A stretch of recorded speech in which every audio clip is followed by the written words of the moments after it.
வணக்கம் எல்லோருக்கும். மனித உடலுக்குள் உயிர் எங்கே உள்ளது? உயிர் இருக்கும் இடம் இறைபதம் என்று கூற முடியுமா? உயிர் பிரிந்த பிற்பாடு உயிரானது இறைவன் இருக்கும் இடம் என்று கருதப்படும் இடத்தை நோக்கி செல்கின்றதா? அல்லது இந்த பூமியிலேயே சுற்றித் திரிந்து வாழ்கின்றதா? இறைவனிடம் சென்ற உயிரானது திரும்பி வர முடியுமா? சாதாரண மனிதர்களின் உயிரானது இறைவன் இருக்கும் இடம் என்று கருதப்படும் இடத்திற்கு செல்ல முடியுமா? ஏன் ஞானிகள் முனிவர்களுடைய உயிர்கள் இறைவனடி சேர்கின்றன என்று கருதப்படுகிறது? ஒரு முனிவர் அல்லது ஒரு ஞானி இறந்த பிற்பாடு அவர் மீண்டும் பூமிக்கு வர முடியுமா? இறை தூதுவர்கள் வந்திருக்க முடியுமா? அவர்கள் மீண்டும் இறைவனடி சென்ற பிற்பாடு மீண்டும் இப்பூமியில் அதே நபர்கள் இறை தூதுவர்களாக வர முடியுமா? போன்ற பல்வேறான இந்த கேள்விகளுக்கான விடைகளை தேடுதலுக்காக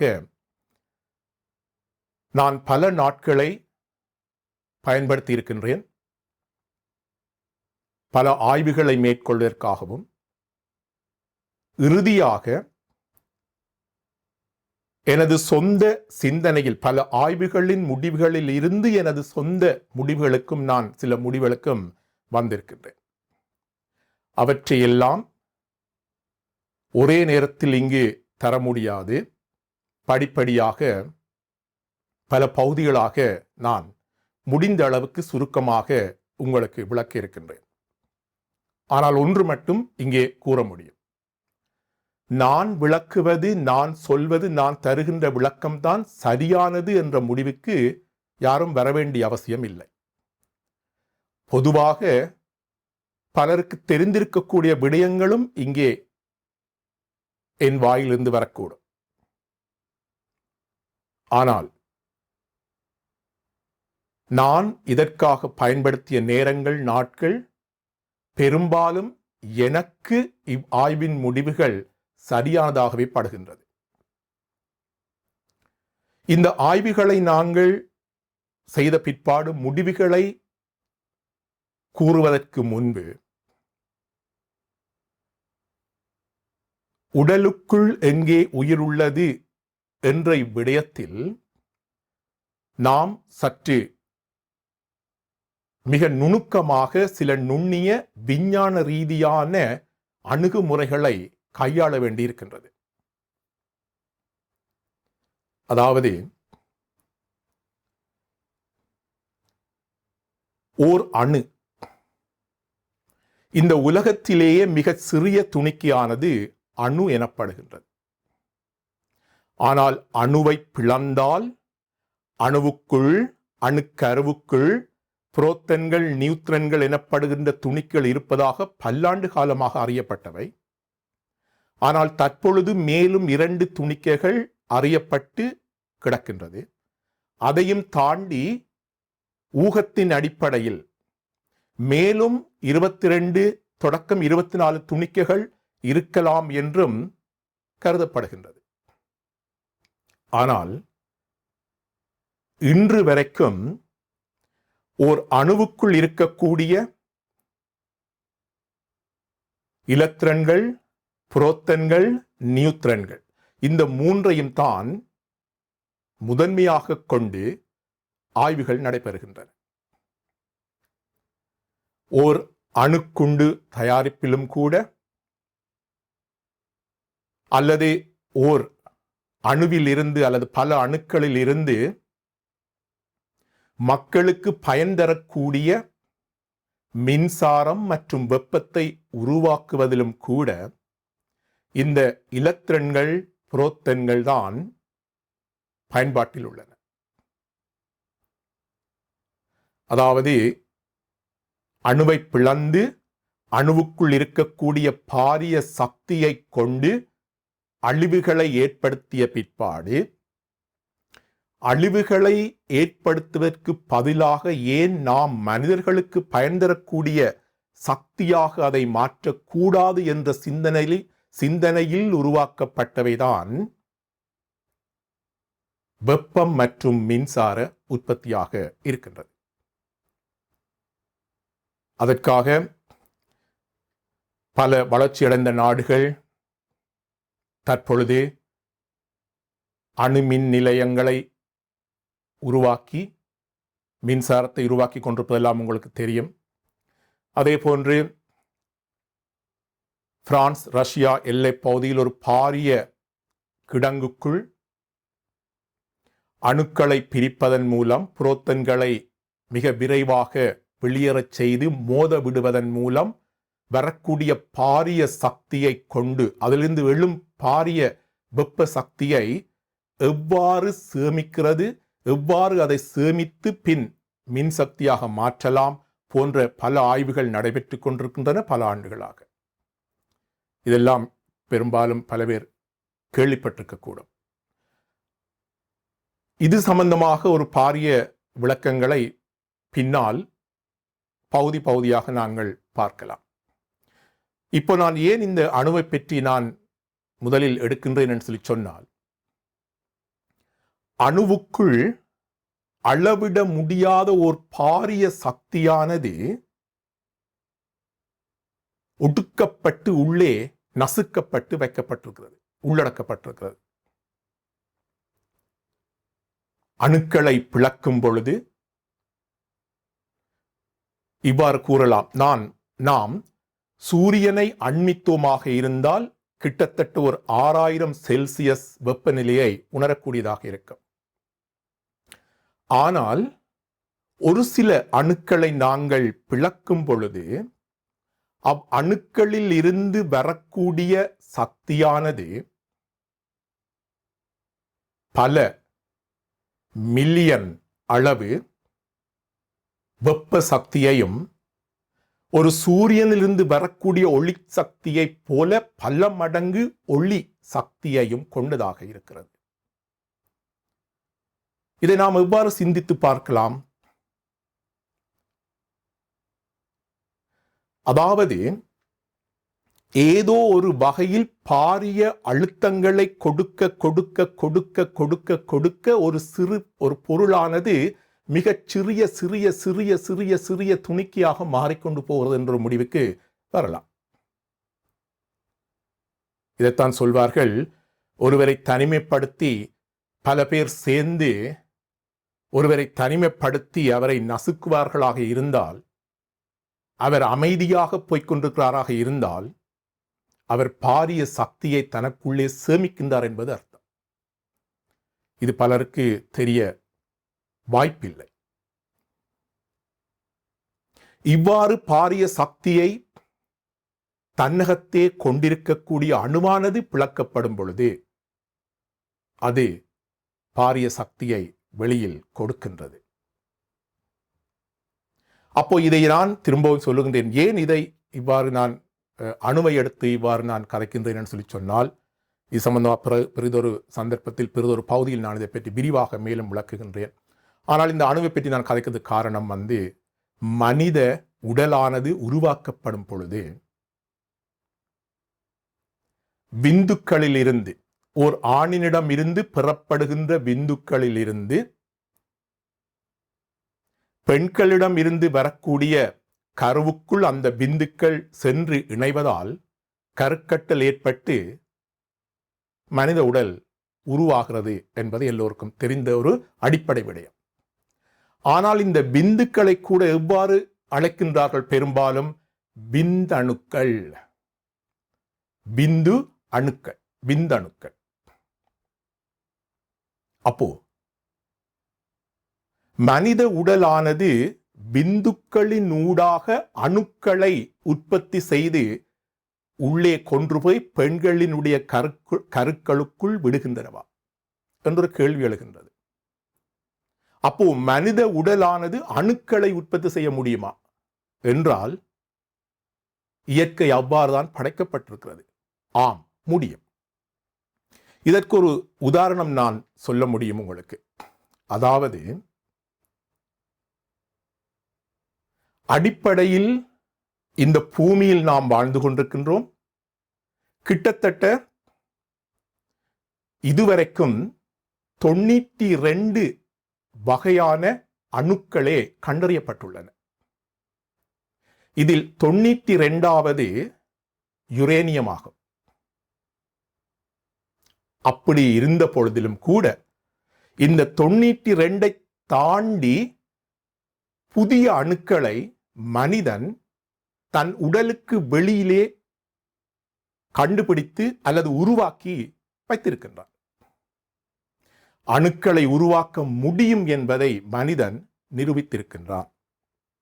அவ்வாறு ஒரு மனிதனால் அணுவை உருவாக்க முடியுமாக இருந்தால், மனித உடலுக்குள் அணுக்களை உற்பத்தி செய்கின்ற ஒரு பொறிமுறை இருக்குது என்ற ஒரு முடிவுக்கு நாங்கள் வரலாம். அதனால்தான் ஏன் அந்த 92வது அணுவான யுரேனியத்தை அதிகம் கையில் எடுத்து அந்த யுரேனியத்தில் இருந்துதான் அணுக்குண்டுகளையும் அல்லது அணுமின் உற்பத்திகளையும் ஏன் செய்கின்றார்கள் என்று சொன்னால், உண்மையிலேயே அணுவுக்குள் இருக்கக்கூடிய புரோத்தன்கள் தான் பாரிய சக்தியை வெளியிலே காக்கக்கூடியவை. 92 என்பது ஒரு அணு எண்ணாக இருப்பினும், அதாவது இலத்திரங்களுடைய எண்ணிக்கையாக இருப்பினும், அதே அளவு இலத்திரங்களுடைய எண்ணிக்கை அணுவின் கருவுக்குள், நியூக்ளியர் என்று சொல்லுகின்றோம், அணுவின் கருவுக்குள் புரோத்தன்களின் எண்ணிக்கையும் அதே அளவாக இருக்கும். அப்போ யுரேனியத்தினுடைய புரோத்தன்களின் எண்ணிக்கை அதிகமாக இருப்பதனால் யுரேனியத்தை பிரிப்பதன் மூலம் பெருமளவான புரோத்தன்களை வெளியில் கொண்டு வர முடியும், அதிலிருந்து பாரிய சக்தியை பெற முடியும் என்ற ஒரு தொழில்நுட்பத்தை பயன்படுத்துகின்றார்கள். சரி, இதெல்லாம் நாங்கள் விரிவாக பார்த்து கொள்ளலாம். இப்பொழுது நாங்கள் உடலுக்குள் எங்கே உயிர் உள்ளது? அப்போ நான் குறிப்பிட்டது போன்று இந்த பிந்து அணுக்களின் மூலமாக பெண்களின்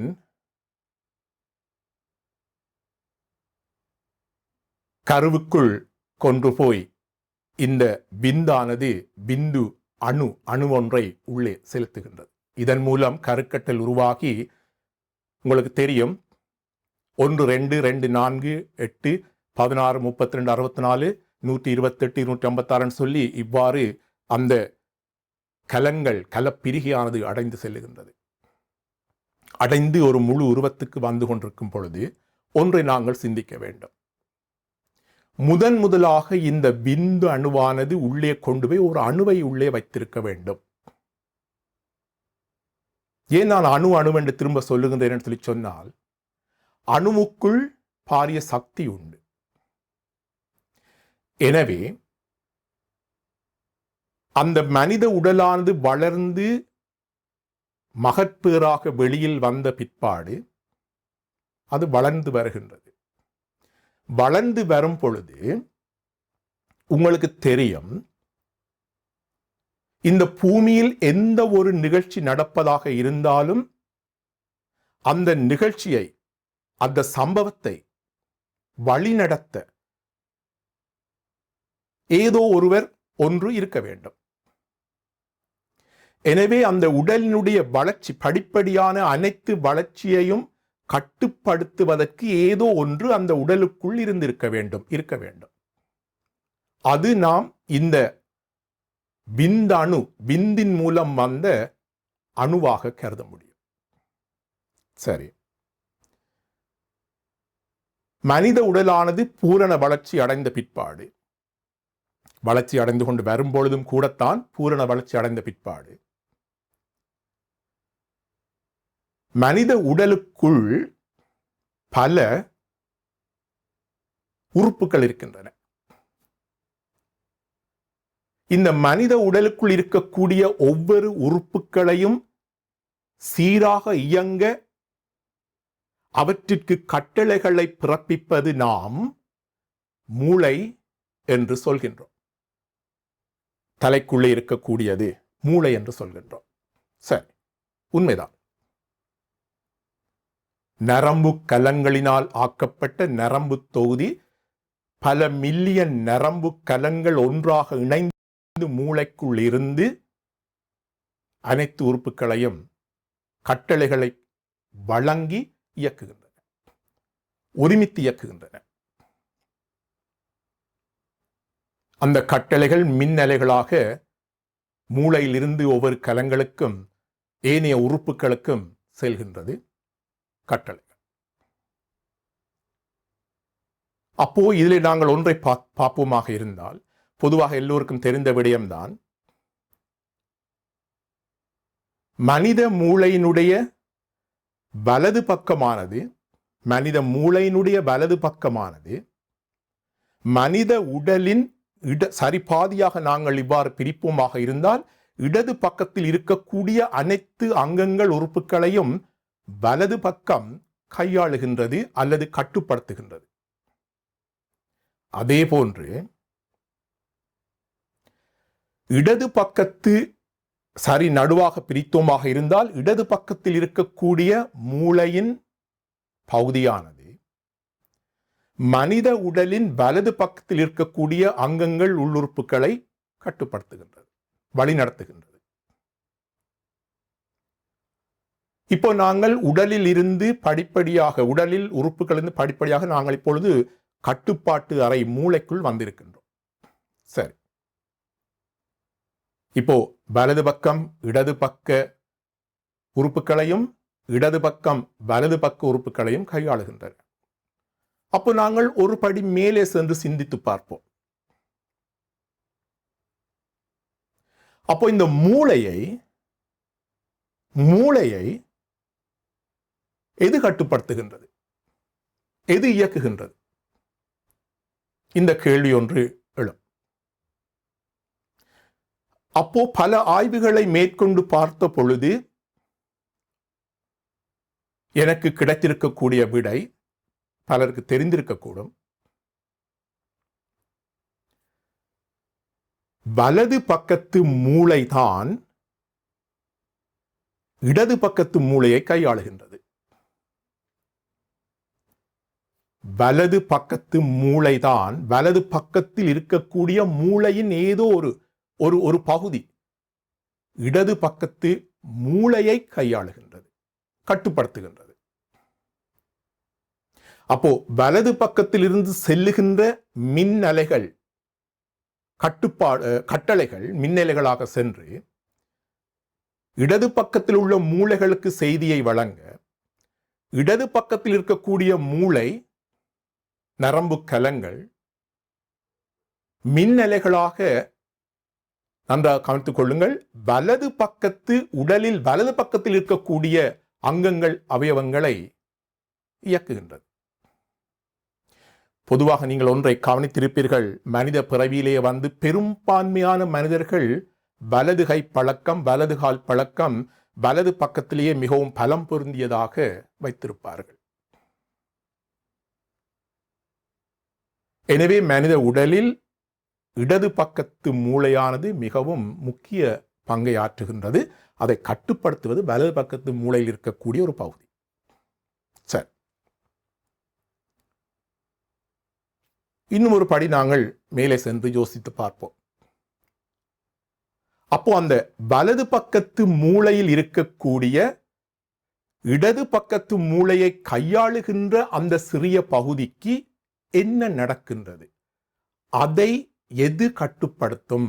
யார் கட்டுப்படுத்துகின்றார்கள்? அதற்கான கட்டளைகளை யார் பிறப்பிக்கின்றார்கள்? எங்கிருந்து அது கட்டளைகளை பெற்று இடது பக்கத்து மூளைக்கு வழங்குகின்றது? இவ்வாறு நாம் சிந்திப்போமாக இருந்தால்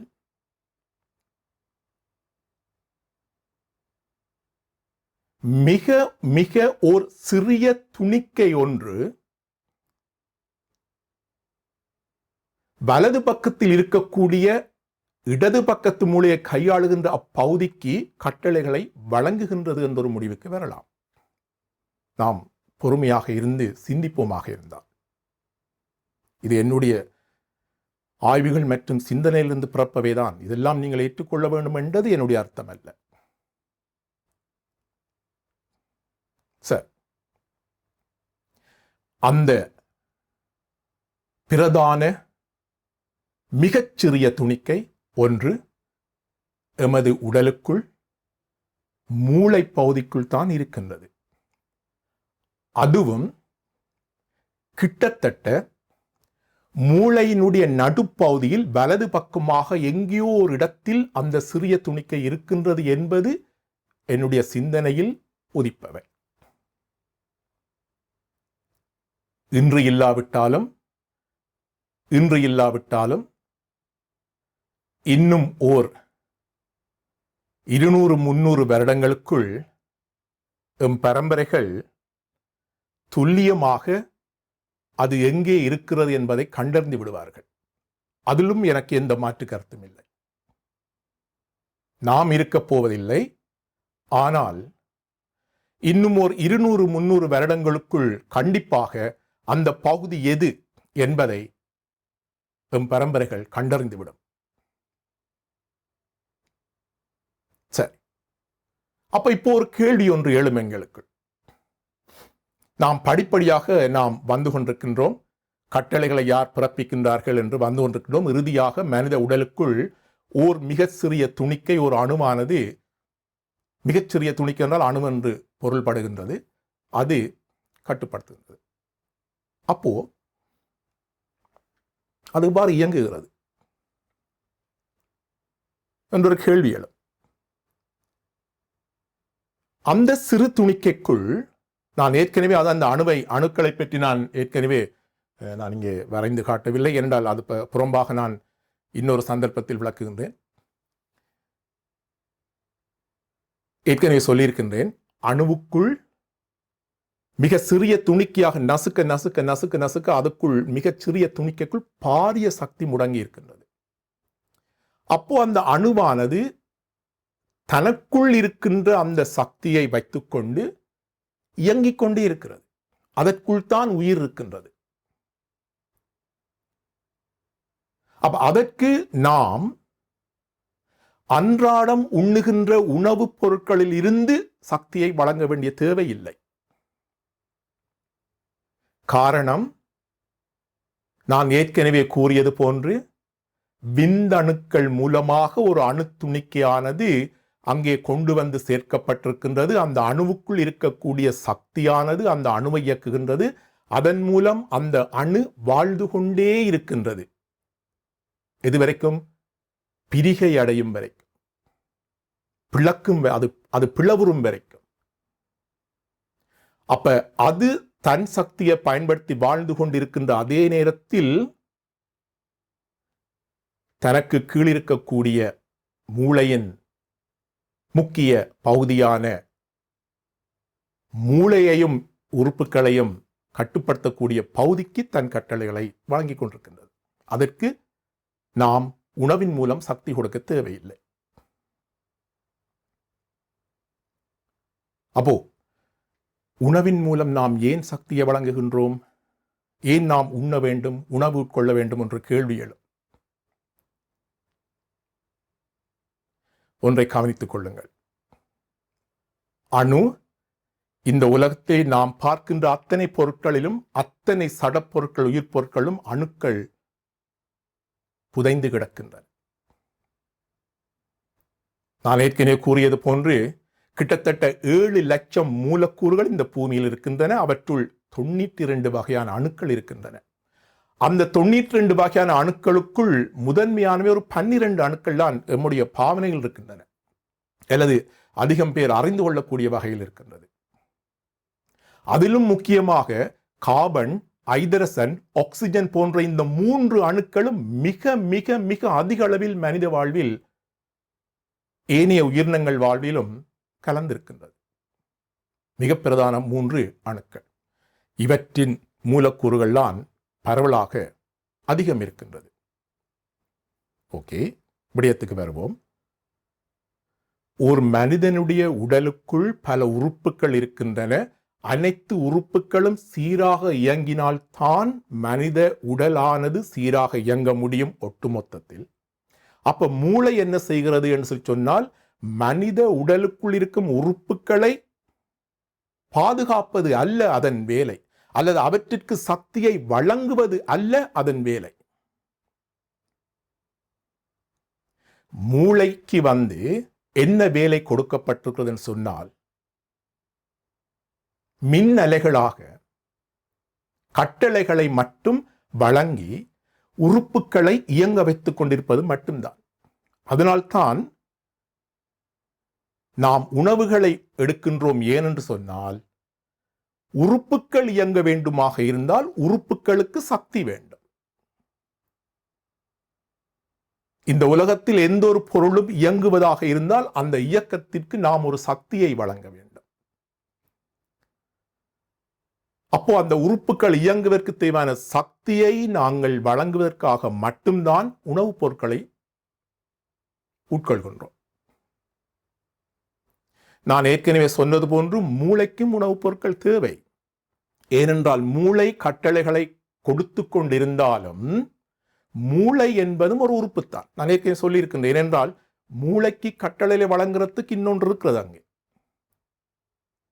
அது மிகச்சிறிய துணிக்கை அணு. அதுக்கு சக்தி நாங்கள் கொடுக்க தேவையில்லை என்று ஏற்கனவே சொல்லிவிட்டேன். எனவே மூளை கலங்களுக்கும் ஏனைய உடல் உறுப்பு கலங்களுக்கும் சக்தியை வழங்குவதற்காக உணவை உட்கொள்கின்றோம். அப்போ இந்த உணவுப் பொருட்களிலிருந்து இவ்வாறு சக்தி கிடைக்கின்றது. ஒன்றை நன்றாக விளங்கி வைத்துக் கொள்ளுங்கள். பொதுவாக பலருக்கு தெரிந்திருக்கக்கூடும். இந்த பூமியில் சாதாரணமான மனித உடலானது அல்லது ஏனைய விலங்குகளின் உடலானது அணுக்களை பிளப்பதில்லை. அணுக்களை பிளக்கக்கூடிய பொறிமுறை மனித உடலுக்குள், விலங்குகளின் உடலுக்குள் இல்லை. உருவாக்குறது இருக்குன்னு நான் ஏற்கனவே சொல்லிவிட்டேன். உருவாக்கக்கூடிய வாய்ப்பு இருக்கிறது. அதாவது விந்தணுவாக உருவாக்கக்கூடிய வாய்ப்பு இருக்கிறது. ஆனால் பிளக்கின்ற வாய்ப்பு இல்லை. ஆனால் மூலக்கூறுகளை உடைக்கின்ற வலு பொறிமுறை மனித உடல் உட்பட அனைத்து விலங்குகளின் உடல்கள் உட்பட காணப்படுகின்றது. அதை எவ்வாறு சொல்லலாம் அப்படின்னு சொல்லி சொன்னால், இங்கே பாருங்கள். அதாவது நாம் புரதங்கள், மாப்பொருட்கள், கொழுப்புக்களை உணவாக உட்கொள்கின்றோம். இந்த மூன்றிலுமே கார்பன், ஐதரசன், ஆக்சிஜன், இந்த மூன்றும் இணைந்து, இந்த மூன்றும் தனித்தனி அணுக்கள். ஆனால் இவை இணைந்து ஒரு கோர்வையாக, மூலக்கூறாகத்தான் காணப்படுகின்றன. எதில்? மாப்பொருளில், புரதத்தில், கொழுப்பில். இந்த மூன்றை நான் சொல்லுகின்றேன் குறிப்பாக. அப்போ என்ன நடக்கிறது? நாம் உணவை உட்கொண்ட பிற்பாடு எமது உடலானது அகத்துறிஞ்சி இவற்றை உள்ளே எடுத்துக்கொள்ளும். பின் உள்ளே சென்ற பிற்பாடு நாம் சுவாசிக்கும் போது சுவாசத்தின் மூலமாக உள்ளெடுக்கின்ற ஆக்சிஜன், விரிவாக வெளியில் வருகின்றேன். வெளியில் அதை என்ன செய்வதற்கும் ஒரு சிறிய உதாரணத்துடன் வருகின்றேன். உள்ளெடுக்கப்படுகின்ற ஆக்சிஜனானது உடலுக்குள் சென்று இந்த மூலக்கூறுகளை உடைக்கின்றது. ஆக்சிஜனும் ஒரு காரணம் என்று சொல்லுகின்றேன், பிரதான காரணி. அப்போ இந்த மூலக்கூறுகளை உடைத்து கார்பன், ஐதரசன், ஆக்சிஜனால் ஆக்கப்பட்ட இந்த மூலக்கூறுகளை உடைக்கும் பொழுது அங்கே சக்தி பிறப்பிக்கப்படுகின்றது. மூலக்கூறுகள் உடையும் பொழுது பெரும்பாலும் வெளிவருகின்ற சக்தியானது, முதலாவது சக்தியானது வெப்பம் மற்றும் ஒளி, வெளிச்சம், ஒளிச்சக்தி.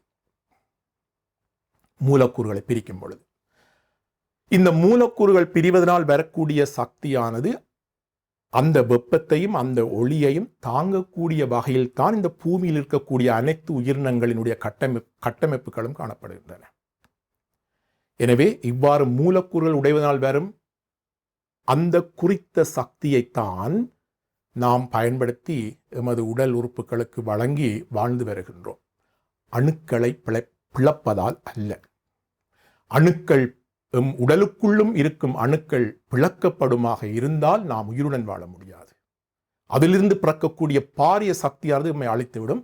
அதனால் தான் அணுக்குன்று போட்டவுடன் அந்த அணுக்குண்டிலிருந்து வரக்கூடிய கதிர்வீச்சுக்கள் எமது உடலுக்குள் ஊடுருவும் பொழுது உடலுக்குள் இருக்கக்கூடிய அணுக்களை சிதவடைக்க செய்கின்றன. அந்த அணுக்களிலிருந்து பாரிய சக்தியும் ஒன்றாக வெளிவந்து, இந்த பாரிய சக்தி என்பது ஒரு கணப்பொழுதில் வருகின்ற அளவிட முடியாத பெரும் வெப்ப சக்தி, ஒளிச்சக்தி, உடலை பொசுக்கிவிடும். அதே மாதிரி நீங்கள் ஒன்றை கவனித்துக் கொள்ளலாம். நாங்கள் வீடுகளில் பொதுவாக இலங்கை, இந்தியா போன்ற நாடுகளில், நீங்கள் நோர்வேயிலும் தான், நாங்கள் வாயுக்களை பயன்படுத்தி, கேஸ் பயன்படுத்தி அடுப்புகளில் நாங்கள் உணவுகளை தயாரித்து கொண்டிருக்கின்றோம். அதிலும் கூட கார்பன் ஹைட்ரஜன் கட்டமைப்பு தான் இருக்கின்றது, மூலக்கூறாக இருக்கின்றது. அப்போ என்ன நடக்கிறது? உங்களுக்கு தெரியும், நெருப்பு எரிய வேண்டுமாக இருந்தால் ஆக்சிஜன் அவசியம். அப்ப இந்த கார்பன் ஹைட்ரஜன் மூலக்கூறானது அந்த கேஸ் சிலிண்டருக்குள் இருக்கும். அது வெளிவந்து கொண்டிருக்கும் பொழுது நீங்கள் ஒரு வெப்ப சக்தி ஒன்றை, தீயை வெப்ப சக்தி ஒன்றை கொடுத்தவுடன் அது எரிகிறது அப்படின்னு சொல்லி சொன்னால் என்ன நடக்கிறதுன்னு சொல்லி சொன்னால், அதில் இருக்கக்கூடிய கார்பன் ஹைட்ரஜன் மூலக்கூற்று கட்டமைப்பை வளிமண்டலத்தில் இருக்கக்கூடிய ஆக்சிஜன் ஆனது பிரிக்கின்றது, உடைக்கின்றது வெப்ப சக்தி முன்னிலையில். அப்ப அதை ஆரம்பத்திற்கு நீங்கள் ஒரு வெப்பத்தை கொடுத்துவிட வளிமண்டலத்தில் இருக்கக்கூடிய ஆக்சிஜன் அந்த மூலக்கூற்றை உடைக்க துணை போகும் பொழுது அங்கே வெப்ப சக்தி உருவாக்கப்படுகின்றது. மூலக்கூறு பிரிந்து உங்களுக்கு தெரியும், கார்பன் ஆக்சைடாகவும் நீராவியாகவும் வெளியேற்றப்படும். பெரும்பாலும் அந்த மூலக்கூறுகள் உடைக்கப்படும் பொழுது புதிய மூலக்கூறுகள் உருவாகின்றது, ஆக்சிஜனுடன் இணைந்து அங்கே வெப்ப சக்தி உருவாக்கப்படுவது. அந்த வெப்பத்தில் தொடர்ந்து எரிந்து கொண்டே இருக்கும், ஆக்சிஜனும் தொடர்ந்து கிடைத்துக் கொண்டே இருக்கும். ஆக்சிஜன் கிடைக்காமல் செய்வீர்களாக இருந்தால் அந்த தீ அணைந்துவிடும். அப்போ நான் என்ன சொல்ல வருகின்றேன்? மனிதர்கள் உட்பட இந்த பூமியில் நாம் இயற்கையாக எதற்கு பழக்கப்படுத்தி, உடல் கட்டமைப்புகள் எதற்கு பழக்கப்படுத்தி இருக்கிறது என்று சொல்லி சொன்னால், மூலக்கூறுகளை உடைப்பதன் மூலம் கிடைக்கும் சக்தியை பயன்படுத்தக்கூடியவர்களாகத்தான் எமது உடல் மற்றும் வெளி, இந்த உலகம், கட்டமைப்பு எல்லாமே உருவாக்கப்பட்டிருக்கிறது. அப்போ ஒன்றை நினைத்து பாருங்கள். நாம் ஒரு குப்பையை எரிக்கின்றோம், ஒரு விறகை எரிக்கின்றோம், ஒரு கேஸ் எரிக்கின்றோம். அதிலிருந்து நமக்கு ரெண்டு சக்தி தான் பிரதானமானது, வெப்பம் மற்றும் ஒளி. இந்த ரெண்டும் மூலக்கூறுகள் உடைக்கும் பொழுது வருகின்றது. இதுதான் அணுக்களை பிளக்கும் பொழுதும் வரும் வெப்பமும் ஒளிச்சக்தியும் வரும். ஆனால் சூரியனிலிருந்து கிடைக்கக்கூடிய வெப்ப சக்தி ஒளிச்சக்தியிலும் பார்க்க பல மில்லியன் மடங்கான வெப்பம் மற்றும் ஒளி சக்தி அணுக்களுக்குள் இருக்கிறது. சரி, இப்போ நாங்கள் இவ்வாறு மூலக்கூறிலிருந்து வரக்கூடிய சக்திகளை பயன்படுத்தி கொண்டிருக்கின்றோம். மூலக்கூறுகளை உடைப்பதன் மூலம் வருகின்ற சக்தியை மட்டும்தான் பயன்படுத்தி கொண்டிருக்கின்றோம். அணுக்களை உடைத்து சக்தியை பெற்று அந்த சக்தியை மனிதனுக்கு பயன்படக்கூடிய வகையில் இப்பொழுது செய்வதற்காக பல ஆய்வுகள் மேற்கொண்டு கொண்டே இருக்கின்றார்கள். அதில் சில ஆய்வுகள் வெற்றி அளிக்கப்பட்டு அது வளமையான பாவனைக்கும் வந்திருக்கின்றது என்பது உங்களுக்கு தெரியும். அப்போ இப்போ நாங்கள் ஒரு விடயத்துக்கு திரும்ப வருவோம். அதாவது உடலுக்குள் எங்கே உயிர் உள்ளது. மீண்டும் நான் சொல்லுகின்றேன், இளம் சமுதாயத்துக்கு நான் சொல்லக்கூடியது, முயற்சி எடுங்கள். ஆனால் மூளைக்குள் நடுப்பகுதியில் கிட்டத்தட்ட வலது பக்கத்தில் எங்கோ ஒரு இடத்தில் தான் அந்த ஒரு சிறு துணிக்கையானது இருக்கின்றது. அதற்குள் தான் உயிர் இருக்க முடியும் என்பது என்னுடைய முடிவு. அதற்குள் தான் உயிர் என்னும் சக்தியும் உள்ளே அடங்கியிருக்கின்றது. அதை நோக்கி பயணியுங்கள். முடிந்தால் உங்களுடைய பரம்பரை இன்னும் ஒரு 200-300 வருடங்களுக்குள் கண்டிப்பாக அந்த இடத்தை நெருங்கி விடுவார்கள். அப்போ இப்ப நாங்கள் அந்த இடத்தை அந்த அந்த அந்த கட்டுப்பாட்டு மையம், அந்த சிறு துணிக்கையைத்தான் நாங்கள் இறைபதம். அது ஏன் அவ்வாறு நடைபெறுகிறது? அது ஏன் அவ்வாறு வந்திருந்து எம்மை கட்டுப்படுத்துகிறது? ஏன் எம்மை இவ்வாறு இயக்கிக் கொண்டிருக்கின்றது என்ற ஒரு கேள்வி எழும் பொழுது அதை நாம் இறைபதம் என்றொரு சொல்லுக்குள் கொண்டு வர முடியும். அப்போ அந்த இறைபதம் அப்போ நாங்கள் இப்படி ஒன்று யோசிச்சு பார்ப்போமாக இருந்தால், சிலர் மிக விரைவாக நோய்வாய்ப்படுவதற்கும், சிலர் தாமதமாக நோய்வாய்ப்படுவதற்கும், சிலர் தங்களுடைய ஆயுள்களை கூட்டிக் கொள்வதற்குமான வழிமுறைகள் எவ்வாறு இறைபதத்தில் இருக்கின்றது, அந்த உயிரை சுற்றி இறைபதத்தில் எவ்வாறு இருக்கின்றது சொல்லி பார்த்தோமாக இருந்தால் ஒன்றை கவனித்துக் கொள்ளுங்கள். அச்சிறு துணிக்கையானது, அணுவானது, இயக்குகின்ற மிகச்சிறிய துணிக்கையானது, உயிர் என்னும் பொருள் கொண்ட இறைபதம் கொண்ட அந்த இடமானது கட்டளைகளை மட்டும்தான் வழங்கிக் கொண்டிருக்கின்றது. ஆனால் அதை சுற்றி இருக்கக்கூடிய, அண்மித்திருக்கக்கூடிய மூளையினுடைய ஏனைய கலங்கள், உடலுக்குள் இருக்கக்கூடிய அத்தனை உறுப்புகள், கலங்கள் எல்லாவற்றையும் பாதுகாப்பது அதன் வேலை அல்ல. அப்போ உடலுக்குள் இருக்கக்கூடிய முதல் உறுப்புகளுக்குள் வருவோம். நாங்கள் கழுத்துக்கு கீழ் உள்ள உறுப்புகளுக்குள் வருவோம். ஒரு மனிதனுடைய பிரதான உறுப்புகளில் இதயம், சுவாச பைகள், சிறுநீரகங்கள், கல்லீரல், மண்ணீரல் என்றெல்லாம் நாங்கள் போக முடியும். உறுப்புகள் அனைத்தும் சீராக இயங்கிக் கொண்டிருந்தால் மட்டும்தான் முழு உடலுமே சீராக இயங்க முடியும். இதை நாம் ஒரு ஒரு ஒரு ஒரு வாகனம், ஒரு கார் ஒன்றுக்கு ஒப்பிட்டு பார்ப்போமாக இருந்தால், ஒரு காரினுடைய என்ஜின் மோட்டார் மிகவும் நல்ல ஒரு சிறந்த ஒரு ஒன்றாக இருக்கின்றது. அதில் எந்த பழுதும் இல்லை. ஆனால் அந்த கார் ஓடிக்கொண்டிருக்கும் பொழுது உருண்டு கொண்டிருக்கக்கூடிய சக்கரங்களில் ஒரு சக்கரத்தில் காற்று போனால் கூட, துளை விழுந்தால் கூட அந்த காரை ஓட்ட முடியாது, கரையில் நின்றுவிடும். என்ஜின் நன்றாக இருக்கும். எனக்கு சரியான தமிழ் சொல்ல அதுக்கு வருவதில்லை, வரவில்லை. பிஸ்டன் என்று சொல்லுகின்றோம். அதற்குள் என்ஜினை இயக்கக்கூடிய அந்த பிஸ்டன் சீராக இல்லாமல் அதில் ஏதாவது பிரச்சனைகள் வருமாக இருந்தால் என்ஜின் நின்று விடுகிறது ஒட்டுமொத்தமாக. அதே போன்று உங்களுக்கு தெரியும், ஒரு வாகனம் இயங்கிக் கொண்டிருக்கும் பொழுது ஏனைய பல, உதாரணத்துக்கு அடித்தட்டில் துருப்பிடித்து விட்டால், சரியான முறையில் ஒரு காரினுடைய கீழ் தட்டை நீங்கள் சரியான முறையில் பராமரிக்காமல், துருப்பிடிக்காத வகையில் அதை பராமரிக்காமல் நீங்கள் விடுவீர்களாக இருந்தால், அது விரைவாக துருப்பிடித்து ஓட்டைகள் விழுந்து விட்டால் என்ஜின் மிகவும் சிறந்ததாக இருந்தாலும் காரை ஓட்ட முடியாது. இவ்வாறுதான் மனித உடலுக்குள் ஏதாவது ஒரு உறுப்பு பழுதடையும் பட்சத்தில் ஒட்டுமொத்தமும் நிறுத்தப்பட வாய்ப்பு இருக்கின்றது. ஆனால் என்ன நடக்கும்? பழுதடையும் பொழுது மூளையில் இருக்கக்கூடிய நான் சொல்லக்கூடிய அந்த மிகச்சிறிய துணிக்கை கட்டளைகளை தொடர்ந்து வழங்கும். அதைத்தான் நாங்கள் சொல்கிறோம் ரீகவர் பண்றேன்னு சொல்லி, மீள் கட்டமைக்கிறதுக்கு முயற்சி எடுக்கும்.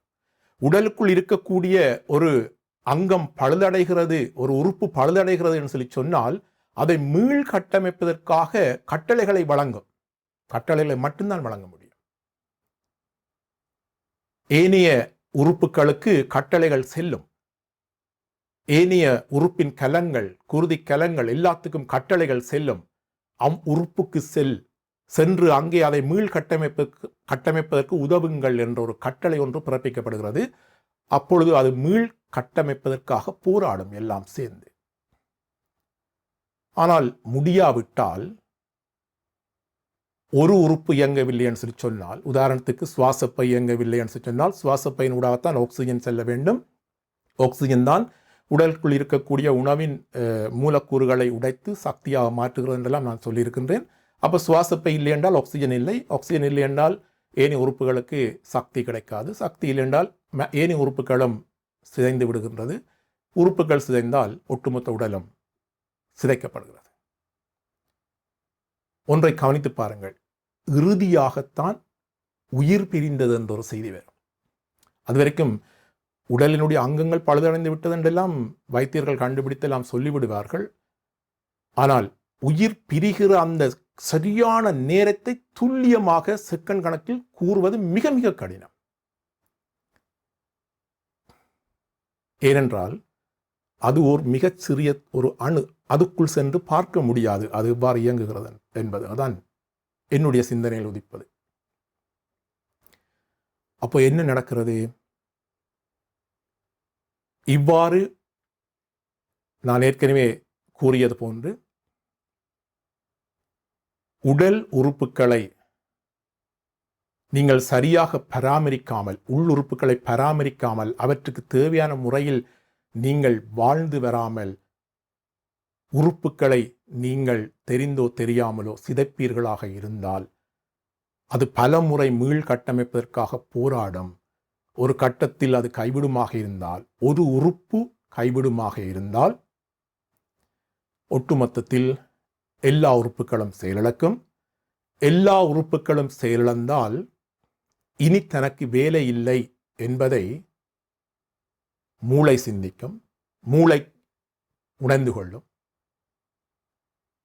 மூளையை தாண்டி இருக்கக்கூடிய அச்சிறு துணிக்கை இறுதி முடிவை எடுக்கிறது. மூளையினுடைய இயக்கத்துக்கு கட்டளையை நிறுத்துகிறது. மூளை இறந்து போகிறது. அதாவது மூளை செயலிழந்த நிலையைத்தான் உயிர் பிரிந்த நிலை என்று மருத்துவர்கள் அறிவிப்பார்கள். ஒரு மனிதனின் மூளை செயற்படவில்லை என்று சொல்லி சொன்னால் இறந்து விட்டார் என்ற உறுதியான முடிவை அறிவிப்பார்கள்.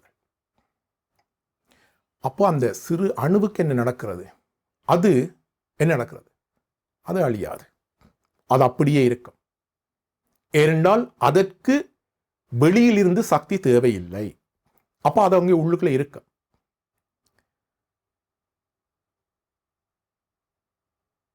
அப்ப அந்த துணிக்கை இறந்த பிற்பாடு அதான் சொல்லுவார்கள், கிட்டத்தட்ட இறந்த ஆதி காலங்களில் பல உணர்வுகளை பல பல வகைகளில் உணர்ந்திருக்கின்றார்கள் என்பதுதான் உண்மை. ஒருவர் இறந்து விட்டால் உயிரானது உடனடியாக விண்ணுலகம் சென்று விடாது, எங்கேயாவது சுற்றி கொண்டிருக்கும் என்றெல்லாம் சொல்லுவார்கள். கிட்டத்தட்ட ஒரு வருஷம் சுற்றி கொண்டிருக்கும் என்றெல்லாம் சொல்லுவார்கள். அப்போ அந்த உடலை இயக்கிய அந்த சிறு அணு துணிக்கை நான் சொல்லுகின்றேன் அல்லவா, அந்த சிறு அணு துணிக்கை சுயசக்தியினால் இயங்கிக் கொண்டிருந்தது. அது அதுக்குள்ளே தான் இருக்கும், தலைக்குள்ளே தான் எங்கே ஒரு இடத்தில் இருக்கிறது, மூளைக்குள் என்று வச்சுக்கொள்வோம், அங்கே இருக்கிறது. உடலை கொண்டே நீங்கள் புதைக்கின்றீர்கள் என்று வைத்துக்கொண்டால், அல்லது எரிக்கின்றீர்கள் என்று வைத்துக் கொண்டாலும் சரி,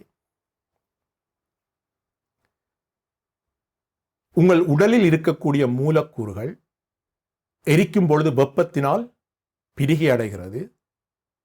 பிரிகை அடையும் பொழுது அதிலிருந்து ஒளிச்சக்தி வெப்ப சக்தியாக ஒரு சக்தியாக வெளியேற்றப்பட்டு இந்த சூழலில் கலக்கின்றது. சக்தி வடிவங்களை மாற்றிக்கொண்டு போகுமே ஒழிய அழியாது. அதெல்லாம் நாங்கள் விரிவாக பார்க்க வேண்டிய பல விடயங்கள் இதற்குள் இருக்கிறது. வருவோம். அப்போ இந்த அணுவை எங்களுடைய சாதாரண மனிதனுடைய வெப்பத்தினால் பிரிக்க முடியாது என்பது எங்களுக்கு தெரியும். எனவே அந்த உயிர் இருக்கும் அந்த சிறிய துணிக்கையை பிரிக்க முடியாது எரியூட்டுவதனால்.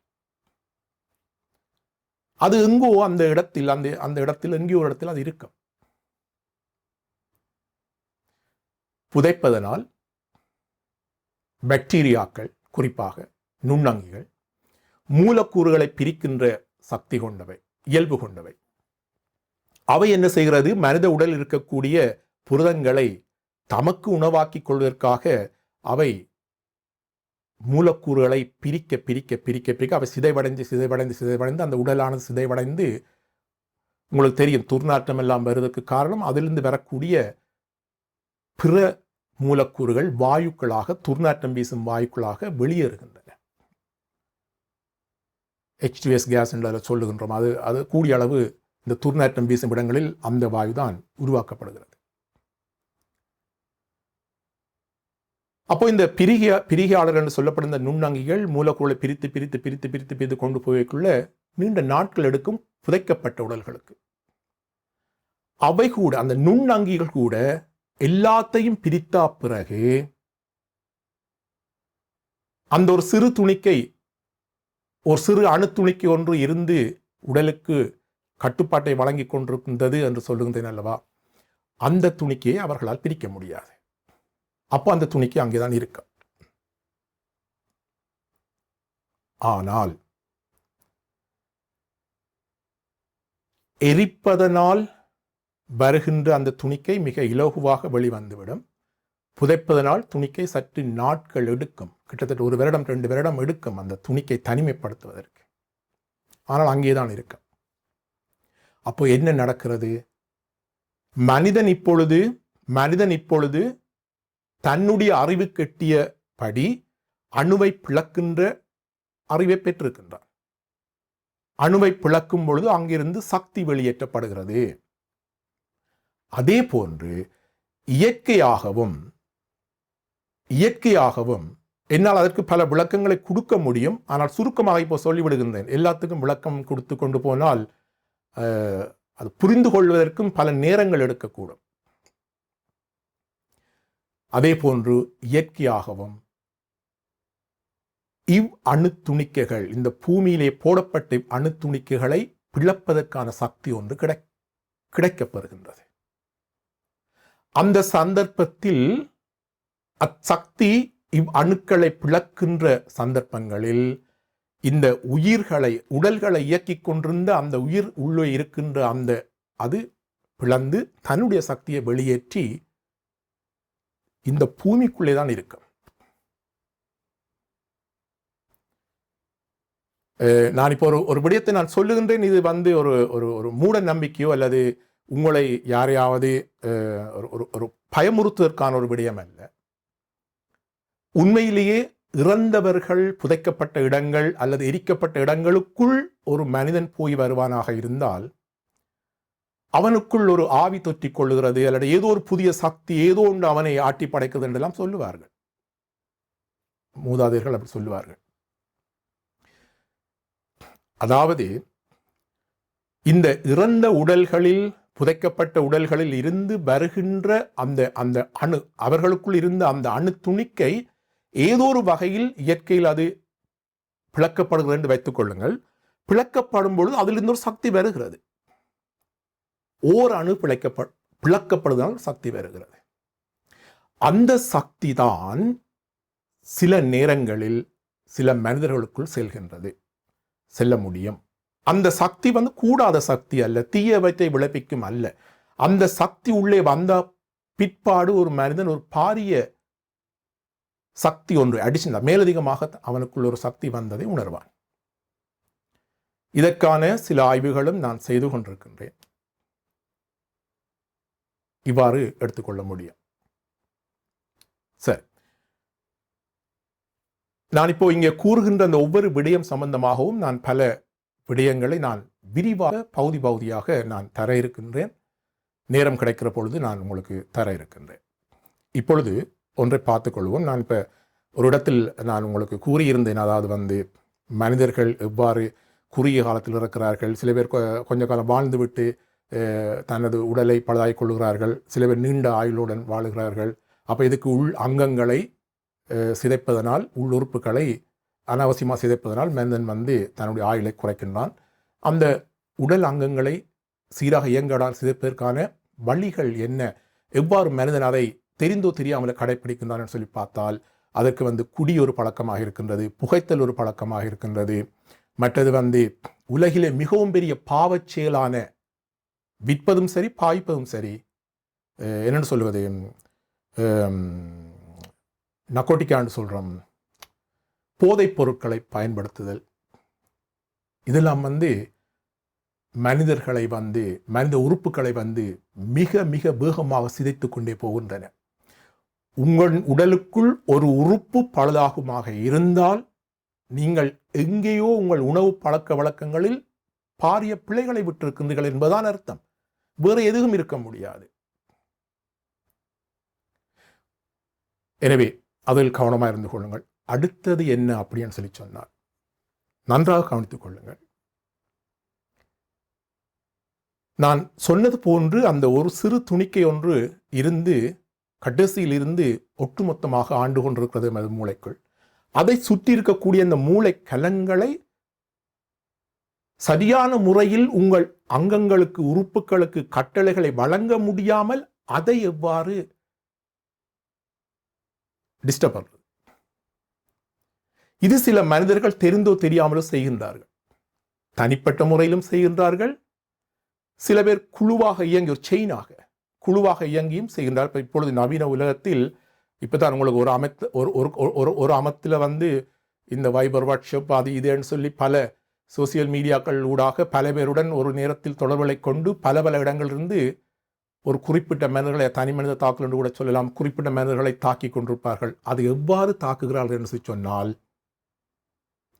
இந்த அணு, நான் சொல்றது போல கட்டளைகளை வழங்கி கொண்டிருக்கிற அணுவை சுற்றி இருக்கக்கூடிய அந்த நேரடியாக கட்டளை பெற்று ஏனைய உறுப்புகளை இயக்குகின்ற அந்த மூளைக்கலங்களை சிதைக்கக்கூடிய வகையில் தாங்கள் அதை சிதைக்கலாம் என்று நினைத்து குழுவாக இயங்கிக் கொண்டிருப்பார்கள். அப்போ என்ன நடக்கிறது? ஒருவர் பலவீனமாக இருப்பாராக இருந்தால் அவருடைய அந்த மூளைக்கலங்கள் இடையூறு செய்யப்பட்டு சரியான கட்டளைகளை தனக்கு கீழே இருக்கக்கூடிய உறுப்புகளுக்கு வழங்காமல் விட கீழ் உறுப்புகள் பிழையான வகையில் இயங்கத் தொடங்கி உடல் அழிவை நோக்கி செல்லும்.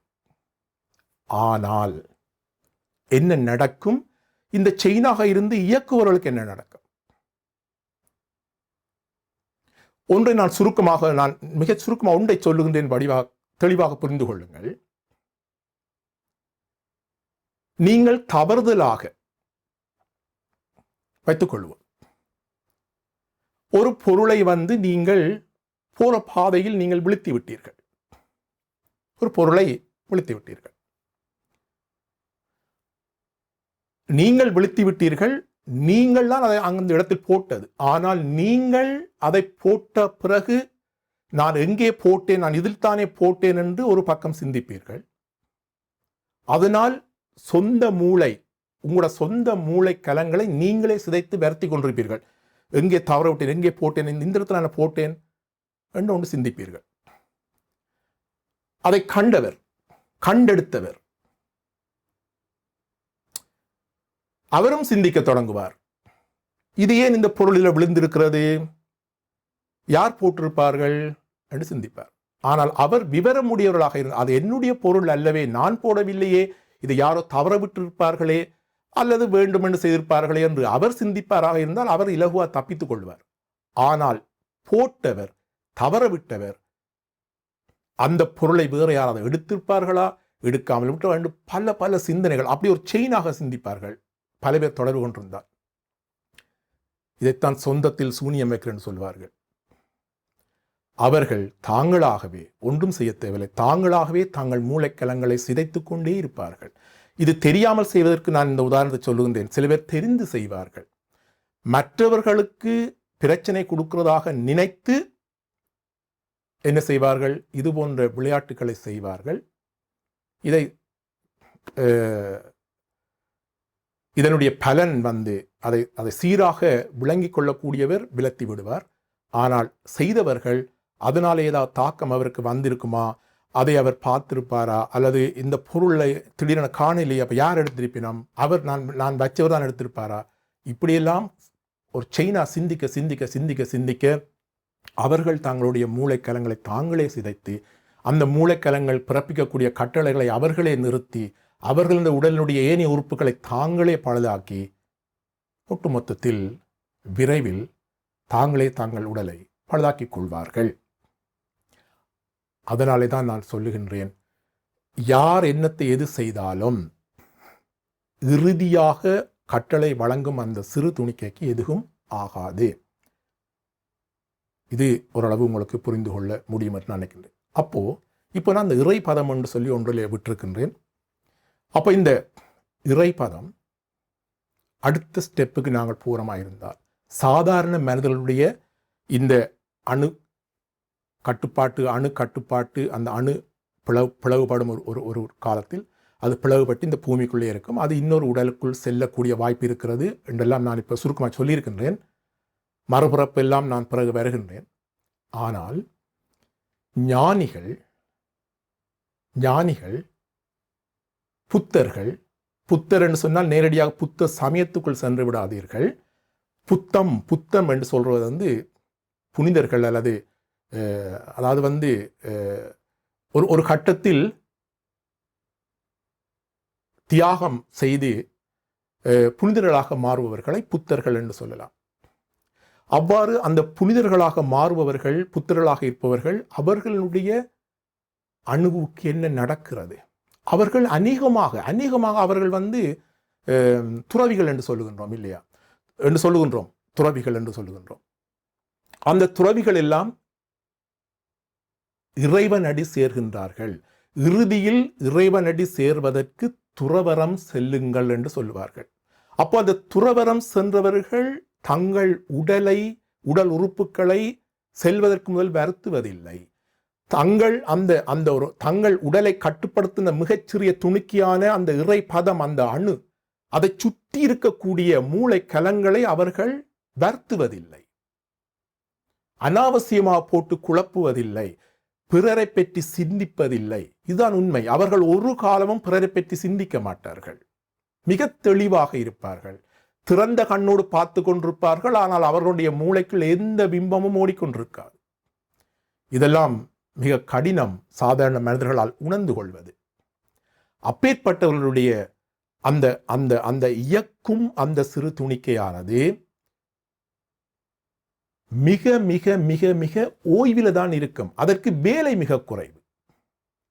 சுற்றி இருக்கக்கூடிய மூளைக்கலங்களுக்கெல்லாம் அடிக்கடி கட்டளைகளை கொடுத்து அதை கவனித்துக் கொண்டிருக்க வேண்டிய தேவை இல்லை அதற்கு. அப்போ அது ஓய்வில் இருக்கும், மூளைக்கலங்களும் ஓய்வில் இருக்கும், கட்டளைகள் பிறப்பிப்பதெல்லாம் மிக குறைவு.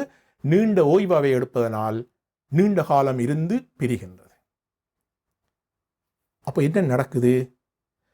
அந்த அவர்களுக்குள் இருக்கக்கூடிய அந்த சிறு துணிக்கை அவர்கள் நீண்ட காலம் எடுத்து பொதுவாக இறக்கும் அந்த பட்சத்தில் அந்த சிறு துணிக்கையானது உடைக்கப்பட்டு, அப்போ நாங்கள் இதில் பல கேள்வி இருக்கும். அவர்கள் எரியூட்டப்படுவதில்லையா, சமாதியாக்கப்படுவதில்லையா, புதைக்கப்படுவதில்லையான்னு பல கேள்விகள் எழும். உண்மைதான். ஆனால் அவர்களுடைய அந்த அணுக்கள் மிக விரைவாக, உடனடியாக என்று சொல்ல விட்டாலும் மிக விரைவாக பிளக்கப்பட்டு நேரடியாக மேல் எழுந்து செல்லுகிறது என்பது ஒரு ஆய்வு இருக்கிறது. அப்படி பார்க்கக்குள்ளதான் நாங்கள் அடுத்த ஸ்டெப்புக்கு விஞ்ஞான ரீதியாக கொண்டு சிந்தித்து பார்க்க வேண்டிய நிலைக்கு தள்ளப்படுகின்றோம். இந்த பிரபஞ்சம் உருவாகும் பொழுது, பல கோள்கள் எல்லாம் உருவாகும் பொழுது ஒரு பெருவெடிப்பு ஒன்று ஏற்பட்டது என்பது நிரூபிக்கப்பட்டிருக்கிறது. அது மட்டுமல்லாமல் அந்த பெருவெடிப்பு ஏற்பட்டதன் காரணமாக பல்லாயிரக்கணக்கான கோள்கள் எக்ஸ்பேண்ட் பண்ணப்பட்டு விரிவாக்கமடைந்து ஒரு வெற்றிடத்தில் ஏற்பட்ட பெரும் வெடிப்பால் அந்த வெற்றிடம் விரிவாக்கப்பட்டு அங்கங்கே கோள்கள் எல்லாம் சிதைத்து விதைக்கப்பட்டதனால் இந்த பிரபஞ்சம் உருவாகி இருக்கிறது. அப்படி என்று சொல்லி பார்க்கல மத்தியில் ஒரு அடையாளம் காண முடியாமல் இருந்த ஒரு கரும்பொருள், கருந்துளை ஒன்று கண்டுபிடிக்கப்பட்டிருக்கிறது என்பது உங்கள் எல்லோருக்கும் தெரியும். 2014ஆம் ஆண்டு அதை இன்னும் மிக அண்மித்து அந்த கருந்துளையினுடைய அந்த வீடியோ போட்டோஸ் எல்லாம் எடுத்து அதனுடைய விளக்கங்கள் எல்லாம் தந்திருக்கின்றார்கள். இங்கே நான் என்ன சொல்ல வருகின்றேன் என்று சொன்னால், ஒன்றை கவனியுங்கள். இந்த பூமியிலே மூலக்கூறுகள் அணுக்களுக்குள்ளே இருந்த சக்தியை நாங்கள் பயன்படுத்தி கொண்டிருக்கின்றோம். அதாவது அணுவை இப்பொழுது பிளப்பதனால் பயன்படுத்துகின்றோம். மற்றபடி மூலக்கூறுகளை சாதாரணமாக நாங்கள் உடைப்பதன் மூலம் பெறப்படுகின்ற வெப்பம், மின்சாரத்தை பயன்படுத்தி கொண்டிருக்கின்றோம். வெப்பத்திலிருந்து மின்சாரம் உருவாக்கப்பட்டு பயன்படுத்தி கொண்டிருக்கின்றோம். ஒளி சக்தியும் எங்களுக்கு கிடைக்கின்றது. ஆனால் இந்த பெருவெடிப்பு ஒன்று ஏற்பட்டு வந்த அந்த கரும்பொருள், கருந்துளை கண்டறியப்பட்ட பிற்பாடு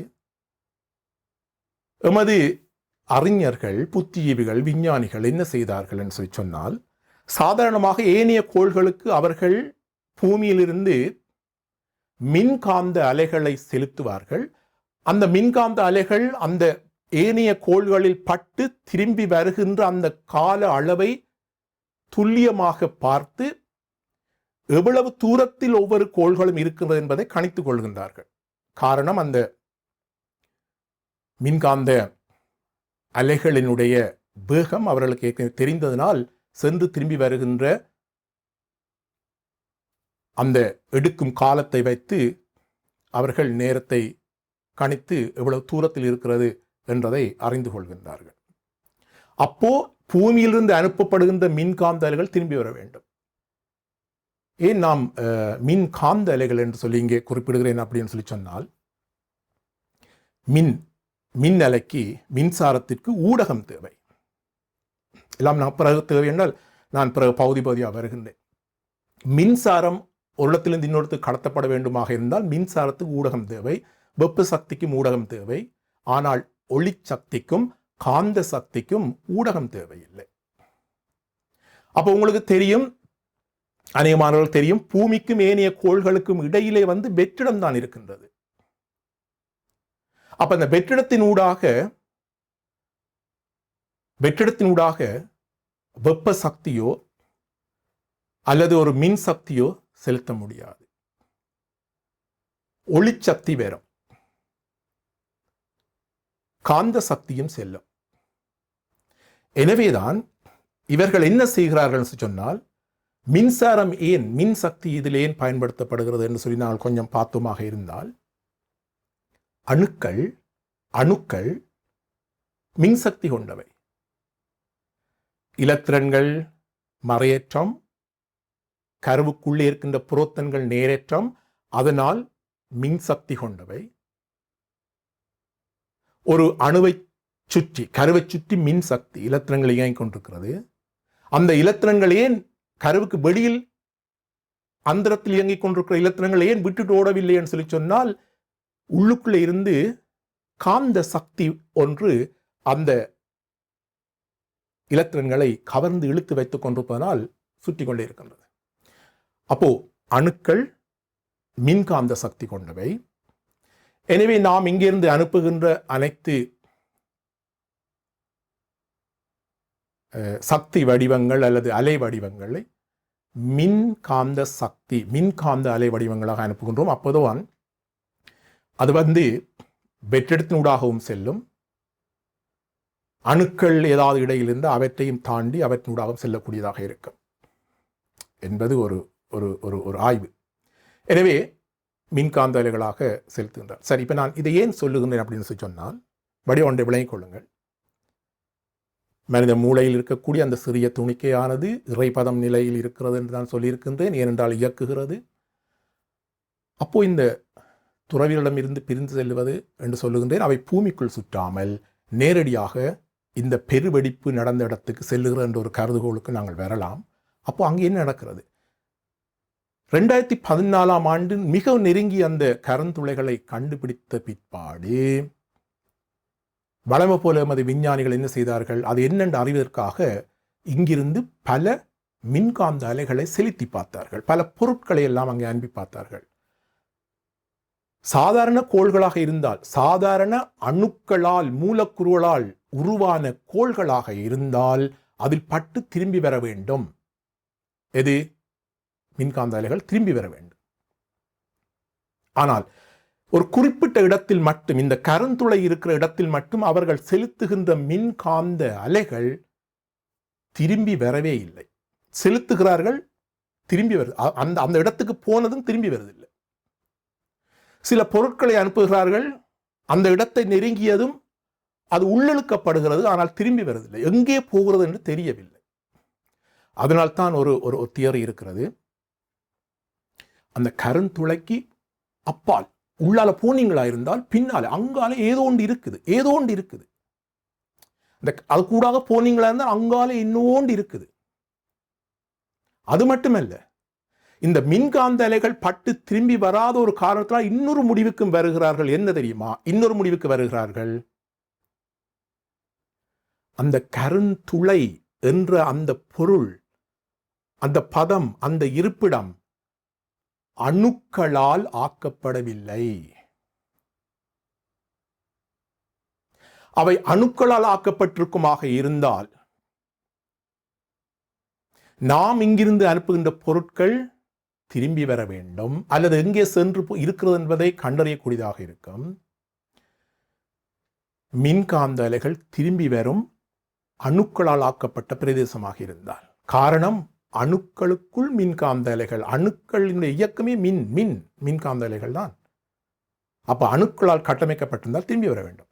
அப்போ அந்த கரும்பொருள், கருந்துளை, அந்த மையம், அந்த இடமானது உள்ளே எல்லாத்தையும் அனுமதிக்கிறே ஒழிய திரும்பி அனுப்புவதில்லை. திரும்பி வராத இதுகளை வைத்துக்கொண்டு ஒரு அனுமானத்துக்கு வருகிறார்கள். அந்த இடம் அணுக்களாலும் ஆக்கப்படவில்லை. எனவே மனித அறிவுக்கு அப்பாற்பட்ட ஒன்றாக அது இருக்கிறது இன்று வரை.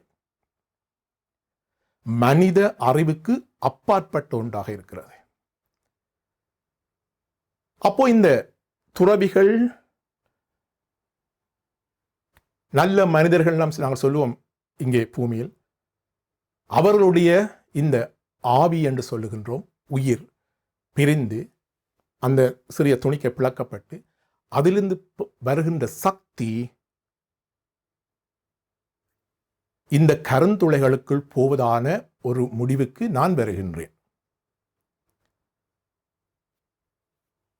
அப்ப இவை அந்த கருந்துளை பகுதியை நோக்கி சென்று அதற்குள் மறைந்து விடுகிறது. திரும்பி வராது.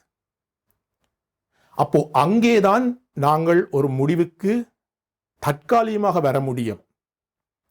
அந்த குறிப்பிட்ட, ஏன் நான் தற்காலிகம் என்று சொல்கிறேன்னு சொன்னால், எதிர்காலத்தில் அதை கண்டறிய வாய்ப்பு இருக்கலாம், மிக மிக மிக குறைந்த அளவு என்று தான் நான் சொல்றேன். ஏனென்றால் மனிதன் சாதாரணமாக அணுக்களுடனும் இந்த பூமியில் இருக்கக்கூடிய அணுக்களால் ஆக்கப்பட்ட மூலக்கூறுடனும் அதுடன் தான் வாழ்ந்து வருகின்றான். அவற்றை பயன்படுத்தித்தான் கண்டுபிடிப்புகள், புதுவித கண்டுபிடிப்புகளை நோக்கி நகர்ந்து செல்லுகின்றான். இது அணுவாலே ஆக்கப்படாத ஒரு பிரதேசம் இருக்குது என்றதை கண்டுபிடித்த பிறகு அவனிடம் கைவசம் அதற்குள் சென்று ஆய்வு செய்வதற்கு பொருட்கள் இல்லை என்றுதான் என்னுடைய சிந்தனை. எனவே அந்த மையப்பகுதி, அதற்கு பின்னால், அதற்கு உள் சென்று அங்கால போனால் திரும்பி வர முடியுமா, அதுக்கு பின்னால் என்ன இருக்கிறது என்பதை அறிவது மிக மிக மிக மிக மிக மிக கடினம், சாத்தியமில்லாத ஒன்று என்று முடிவுக்கு வரலாம். அங்கேதான் இறைவன் இருக்கின்றார் என்ற ஒரு முடிவுக்கு வரலாம். பொதுவாக இறைவன் என்று சொல்லக்கூடியவர்கள் அது எந்த சமயத்தோடு எப்படி வேணாலும் வழிபடலாம், அதுல எந்த பிரச்சனையும் இல்லை. இறைவன் என்று சொல்லப்படுகின்ற பதம், அந்த இறை பதம் அங்கே இருக்க வாய்ப்பு இருக்கிறது. ஆனால் அதை கண்டுபிடிக்கும் பட்சத்தில் இந்த உலகம் இருக்க வாய்ப்பில்லை என்று நான் சொல்லுகின்றேன். அது ஏன் என்று சொன்னால் ஒரு சின்ன உதாரணம் சொல்லுகின்றேன். நான் ஏற்கனவே சொன்னது போன்று எமது தலைக்குள் இருக்கக்கூடிய அந்த சிறிய பகுதி, உயிர் இருக்கும் பகுதியை கண்டுபிடிக்க எமது சந்ததியினருக்கு ஒரு 200-300 வருடங்கள் எடுக்குமாக இருந்தால், அந்த இடத்தை, அந்த கரும்பொருள் கருந்துளைக்கூடாக சென்று அப்பால் அங்கால் இருக்கும் செய்தியை அறிவதற்கு பல மில்லியன் வருடங்கள் எடுக்கலாம். முடியாது ஒருவேளை. விளங்குதா உங்களுக்கு? ஆனால் இங்கே நான் என்ன சொல்ல வருகின்றேன் என்று சொன்னால், எங்களுடைய இந்த பூமி, எங்களுடைய இந்த மனிதர்கள் வாழ்ந்திருக்கும் இந்த பூமியானது பல மில்லியன் வருடங்கள் எடுத்து நாம் அந்த துளையை கண்டுபிடிக்கிறதுக்கு முதல் இன்னும் ஒரு 50 மில்லியன் வருடங்கள்ல, இன்னும் ஒரு கிட்டத்தட்ட ஒரு 50 மில்லியன் வருடத்துக்குள்ள, இன்றைக்கு நாங்கள் சொல்லுகிறோம் அல்லவா, அதாவது இந்த பூமியானது, இன்றைக்கு நாங்கள் சொல்லுவோம் இந்த பூமியானது தன்னைத்தானே சுற்றுவதனால் இரவும் பகலும் உருவாகிறது என்று சொல்லுகிறோம். கிட்டத்தட்ட 24 மணித்தியாலங்கள் எடுத்துக்கொள்கிறது. இன்னும் ஒரு 50 வருடத்தை அண்மிக்கும், 50 மில்லியன் வருடத்தை இந்த பூமி அண்மிக்கும் பொழுது இந்த பூமியுடைய வேகம் கொஞ்சம் கொஞ்சமாக குறைந்து வருகிறது என்பது பலர் அறிந்திருக்கக்கூடும். 50 மில்லியன் வருடத்தில் இந்த பூமியுடைய வேகம் மிக மிக மிக குறைய போகின்றது. இந்த பூமியுடைய வேகம் குறைவதனால் பூமி தன்னைத்தானே சுற்றுவதற்கு 2 நாட்கள் எடுக்க போகிறது, ஒருக்கா சுற்றுவதற்கு. அதாவது 24 மணித்தியாலம் ஒரு நாள் என்பது 48 மணித்தியாலங்களாக மாறுவதற்கே பெரும்பாலும் வாய்ப்பு இருக்கிறது இன்னும் ஒரு 50 மில்லியன் வருடத்துக்குள். அப்போ மனித உயிர்கள் இருக்க முடியுமா, ஏனைய உயிரினங்கள் வாழ முடியுமா என்பதுதான் பெரிய கேள்விக்குறி. அப்போ எங்கே அந்த கருந்துளையை எவ்வாறு யார் கண்டுபிடிப்பது? பல மில்லியன் வருடங்கள் கழித்து என்பதெல்லாம் பெரிய கேள்விக்குறி. கண்டுபிடிக்க முடியாது. அதை அணுகும் பொழுது, அதை அண்மிக்கும் பொழுது பெரும்பாலும் இந்த உலகம் இல்லாமல் போகலாம். ஏன் அப்படி சொல்லுகிறேன் என்று சொன்னால், பூமியினுடைய சுற்றும் வேகம் குறைந்தால் பூமியினுடைய ஈர்ப்பு சக்தி குறையும். பூமியுடைய ஈர்ப்பு சக்தி குறைந்தால் பூமியில் இருக்கக்கூடிய பொருட்களுக்கு என்ன நடக்கும் என்று சிந்தித்து பார்ப்போம். பூமியுடைய ஈர்ப்பு சக்தி குறைந்தால் பூமியை அண்மித்திருக்கக்கூடிய கோள்களுக்கும் பூமிக்கும் என்ன நடக்கும்? பூமியுடைய ஈர்ப்பு சக்தி குறைய குறைய ஏனைய கோள்களின் ஈர்ப்பு சக்தி குறைய குறைய சூரியனுடைய சுற்று வேகம் குறைகிறது. எல்லாமே நடந்து வந்து கொண்டிருக்கின்றது. அப்ப எல்லாத்தினுடைய வேகங்களும் குறையும் பட்சத்தில் என்ன நடக்கும்? ஈர்ப்பு விசைகள் குறைக்கப்பட்டு எல்லாம் ஒன்றோடு ஒன்று இழுத்து போய் ஒன்றோடு ஒன்று மோதி ஒன்றாக வாய்ப்பு இருக்கிறது. அவ்வாறு ஒன்றாகும் பட்சத்தில் மீண்டும் அவை ஒன்றோடு உள்ளுக்குள்ள இருக்கக்கூடிய அந்த கவர்ச்சியினால் ஒன்றோடு இன்னும் இன்னும் இருக்கும், இறுக்கி இறுக்கி இறுக்கி இறுக்கி இறுக்கி இறுக்கி மீண்டும் ஒரு சிறு துணிக்கையாக மாற வாய்ப்பு இருக்கிறது. பல பல பல மில்லியன், அதெல்லாம் நாங்கள் கற்பனை பண்ண முடியாத அளவு காலம். அப்படின்னா என்ன? சுற்றி என்ன இருக்கும்? ஒன்றுமில்லை, வெற்றிடம். அப்போ என்ன நடக்கலாம்? எத்தனையோ கோடி மில்லியன் வருடங்களுக்கு பிறகு மீண்டும் ஒரு பெருவெடிப்பு வர வாய்ப்பு இருக்கிறதாக நான் எண்ணுகின்றேன்.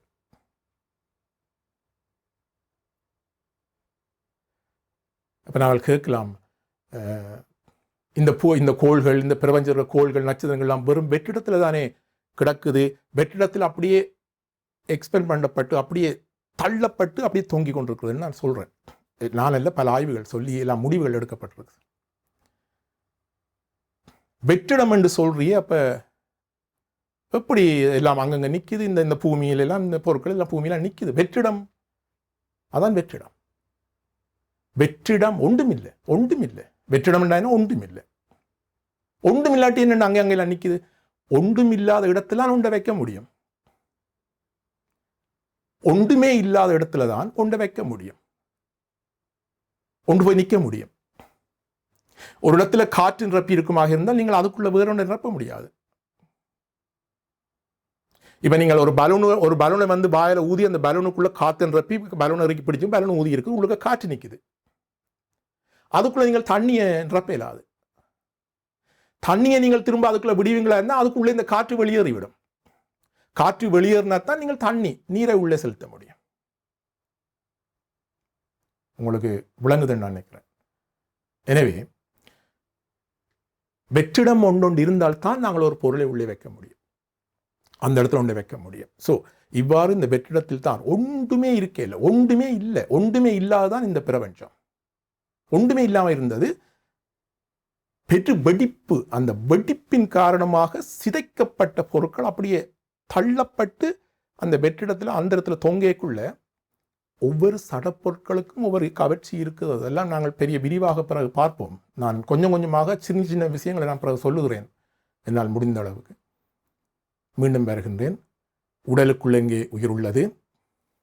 அந்த உயிர் எங்களுடைய உடலினுடைய மூளையினுடைய வலது பக்கத்தில், நடுக்கோட்டில் வலது பக்கத்தில் எங்கோ ஒரு இடத்தில் ஒரு சிறிய துணிக்கை ஒரு அணுவாகத்தான் இருக்கின்றது. அதற்குள் தான் உயிர். அதுதான் உயிர். இதுதான் என்னுடைய ஆய்வுகள் இந்த முடிவில் இருந்து இறுதியாக நான் எடுக்கிற முடிவு. இளம் சமுதாயமே ஆய்வுகளை தொடர்ந்து மேற்கொள்ளுங்கள். கண்டிப்பாக நீங்கள் எதிர்கால சந்ததியினருக்கு கண்டிப்பாக இந்த அறிவியல் வழிகாட்டியாக அமைந்து ஒரு 200-300 வருடங்களுக்குள் இதை கண்டுபிடிப்பீர்கள் என்பது என்னுடைய ஒரு ஊகம். யாரும் யாருக்கும் எந்த தொந்தரவுகளையும் கொடுக்காதீர்கள். காரணம், தொந்தரவுகளை கொடுப்பவர்கள் நீங்களாகவே உங்களை பழுதாக்கிக் கொள்ளுகின்றீர்கள் என்பதுதான் அர்த்தம். இதைத்தான் நாங்கள் திரும்ப திரும்ப சொல்லக்கூடும். யாரும் யாரையும் இந்த பூலோகத்தில் வருத்த முடியாது. வருத்துபவர்கள் சுயமாக வருந்தி தம்மைத்தாமே அழித்துக் கொள்வார்கள்.